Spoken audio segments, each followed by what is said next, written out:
Gadiet, mans jautājums šoreiz ir īss.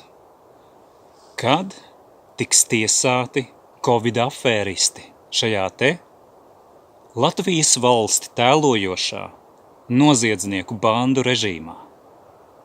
Īsā atbilde ir šajā režīmā nekad, bet šim režīmam nav paliekošas nākotnes. Un tā ir labā ziņa, kas attiecās uz manis pieminētajiem Covid sektantiem un Covid afēristiem, no Pauļuta, Kariņa, Dumpja, Slampja un citiem morāliem kropļiem, līdz pēdējai palaistuvei, kas veikalos dresēja cilvēkus ar groziņu pajolismu. Nāksies atbildēt. Tieši tāpat kā vēpeškām, uzpurņu sektas sargātājiem, kropļiem, morālajiem kropļiem. Tāpat izdzimteņu bandām, tiesu aprindās, prokuroru ielenēm un ellēniem un visiem pārējiem slampēniem. Jā, tas nav par skarbu teikt slampēni. Tie ir tādi, kas tirgojās ar sevi un tirgo arī citus, vismaz mēģina to darīt. Tie, kas seko naudai, tas ir par viņiem stāsts, un viņi, šie te sekotāji naudai, tiks tiesāti. Pavisam citā tiesā. Jā, citos laikos, un kā parasti vergu baros, tas ir raksturīgs, Gļēvulība saka vergiem tādu domu, ka, kad gan tas būs?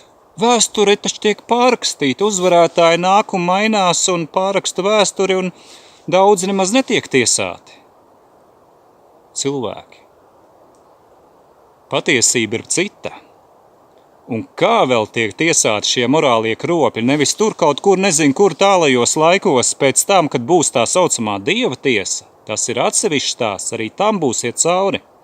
Bet jau šīs zemes dzīves laikā, caur dažādiem notikumiem, šie manis pieminētie morālie kropļi un daudzi citi miljoniem pasaules mērogā, kas piedalījās šajā kropļu stafetē, viņi tiks tiesāti. Skumji, ka, piemēram, Latvijas gadījumā ir maz to, kas turpina runāt patiesību par tiem laikiem un prasa atbildību no šīm te noziedzīgām varām. Kāpēc šis moments ir svarīgs? Manuprāt, es to arī pieminēšu. Tāpēc, ka tās domas, tās pieredzes, kuras mēs neatlaižam, tās formē realitāti. Jā, burtiskā veidā. Un tas, ko mēs runājam, ved pie tā, ko mēs darām vai darīsim. Tas, ko mēs darām vai darīsim, pārtop par ieradumu. Un ieradums, arī labs un labi ieradumi, veido spēcīgu raksturu. Kāds ir tavs raksturs cilvēka, kad tu redzi tik daudz apkārt netaisnību? Vai tu klusē, vai arī tu runā tiešu valodu?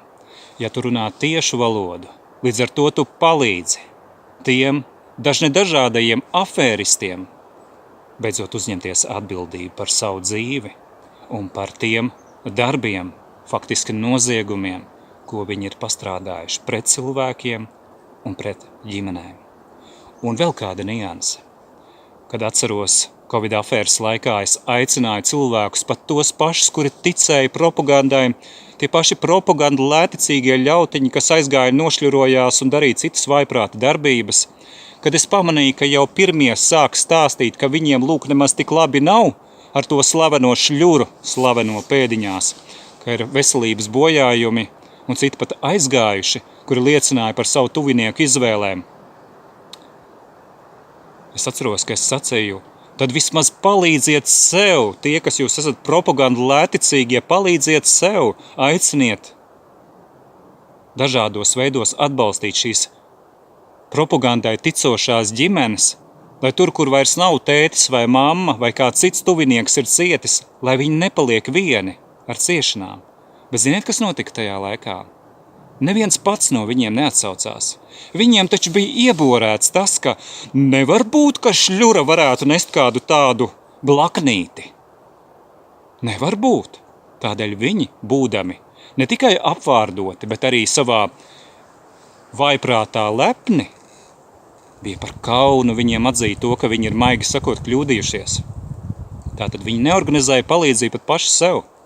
Un tas ir vēl viens absurds, kas attiecās uz afērām un noziegumiem pret cilvēci, ka šie te vergi, kas atrada labumus pie noziedzniekiem, izkalpojoties dažādos veidos, viņi pēc tam seku līmenī kļūst par tādiem gļēviem maitām, kurus pēc tam tēlēm sakot, nolaiž podā vai izmet pār bortu. Tādā mēs pasaulē dzīvojam. Un tāpēc es no savas puses, aktualizējot šo atkal un atkal, izdaru savu mazo darbiņu tajā virzienā, lai taisnīguma ceļš reiz kļūtu par reāliem darbiem arī Latvijā.